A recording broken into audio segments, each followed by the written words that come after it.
If you have sadness, it can be a mundane thing. It can be something like, I'm sad because I miss somebody, or because I don't have enough friends in my life.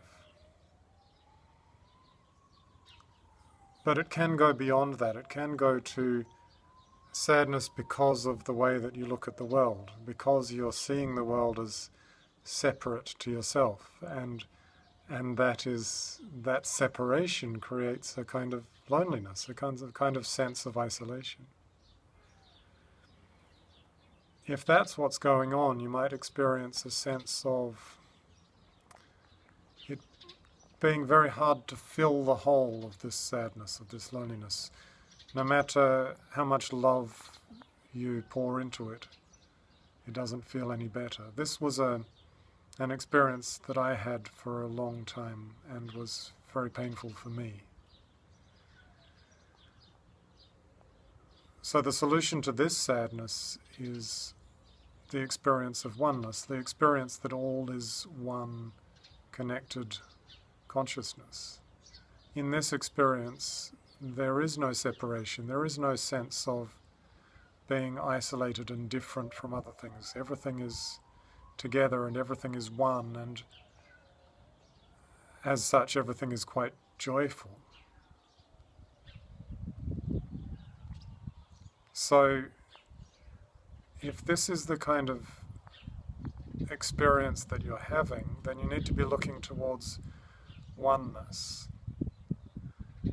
And oneness is at the core of all spiritual traditions. But in many cases it gets kind of lost, kind of misplaced.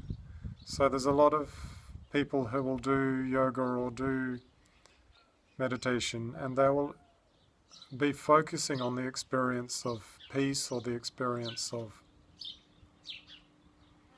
love, passionate, devoted love, without really experiencing the oneness of all that is. That's okay, as long as you're happy with that. But if you're looking for something more than that, then it makes it quite important how you do the practices. Not so much which practices you do. It doesn't matter so much whether you're doing yoga or whether you're doing meditation or whether you're going to church. But it does matter the form, the details of how those practices are done. It makes a big difference. Little things about how you hold your breath when you do yoga, and how you relax your body in different ways when you're doing Tai Chi, what you focus on in the meditation. If you're using a mantra, it really makes a big difference what mantra that is and how it's used. And so doing techniques like this requires a lot of precision, and you would hope to have some kind of guidance that will help you do it in a way that is really effective and really creating that oneness, if that's what you're looking for.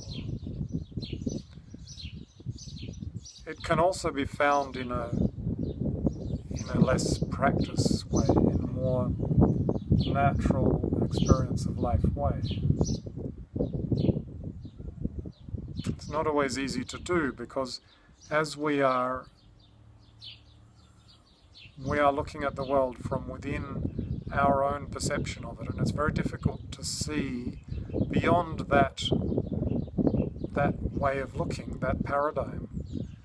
And spiritual awakening by definition is a shift in paradigm, which means that it is by definition doing something that before you get there you cannot perceive it, you cannot see it. Which I guess is why people have a kind of need for spiritual teachers, to help them see what's beyond what they've already seen.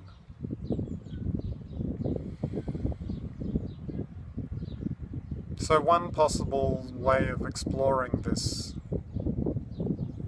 concept of oneness is to go through the levels of reality, the planes of existence In yoga they're called the lokas, and to experience each one of them, and to see that there is beyond that and beyond that and beyond that.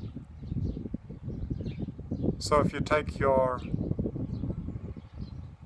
energy from your body down into the center of the earth, and look out from the center of the earth, you'll see the first plane of existence, the plane of rocks and minerals and physical objects. And if you take your energy back up to the surface of the earth, you can look out at the living things, at the plants, the second plane of existence. And if then you come back up into your heart, into your being, and you can look at the third plane of existence, which is the human and animal life way of looking at things, the psychological experience. Then we move beyond, beyond, beyond. You go up, up, up, beyond your head, out, beyond the universe. And we get beyond this universe, and we get into another universe, and a universe that is the fourth plane of existence, the plane of the spirits, of ancestors and animal spirits, something that's talked about a lot by shamans. And then if we go beyond that, beyond that, we get to the edge of that universe and step beyond. We get to the plane of the beings of light, angels, ascended masters. A very beautiful place with lots of truth and knowledge, but still limited. And we step to the edge of that and beyond. We get to the plane of the laws of existence. Some people experience this as beings, like gods. Some people experience it as a kind of geometric patterns and shapes. Well, some people simply experience the loving structure, the loving power that underlies all of existence. This is the structure, the nature of the universe. This is how the universe works. But still, it is limited, and we step beyond that, beyond the laws of the universe. And we get to all that is, the one infinite connected light. And that is the oneness that I talk about. When you can connect to all that is,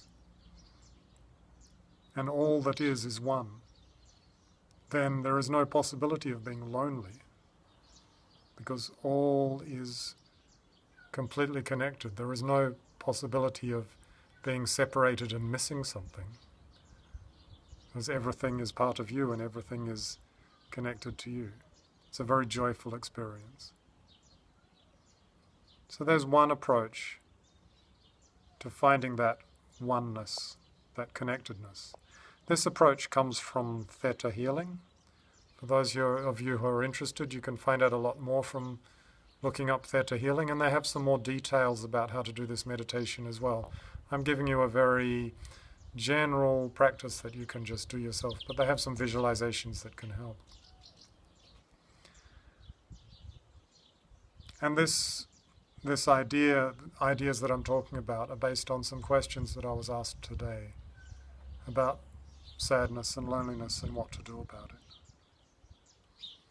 And I thought maybe it would help others as well, not just the people that I'd been talking to. So here it is.